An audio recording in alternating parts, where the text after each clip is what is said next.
Hazrat Saad bin Abi Waqas radiyallahu anhu states that he was sitting along with Hazrat Abdullah bin Umar radiyallahu anhu when Hazrat Khabbab radiyallahu anhu of Maqsura came and said, O Abdullah bin Umar radiyallahu anhu, have you heard this hadith from Hazrat Abu Huraira radiyallahu anhu, that Allah's Apostle sallallahu alayhi wasallam said, whosoever goes along with the funeral procession right from his house and performs the funeral prayer and then stays along with the procession until the dead person is interred, will get a reward of 2 carats. Each carat is equal to Mount Uhud, and whosoever returns after the funeral prayer will procure a reward equal to Mount Uhud.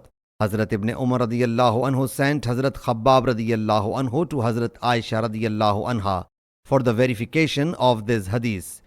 Hazrat Ibn Umar radiyallahu anhu, while waiting, took a handful of the pebbles in the mosque and started rolling them until the messenger returned. And Hazrat Aisha radiyallahu anha endorsed Hazrat Abu Huraira radiyallahu anhu.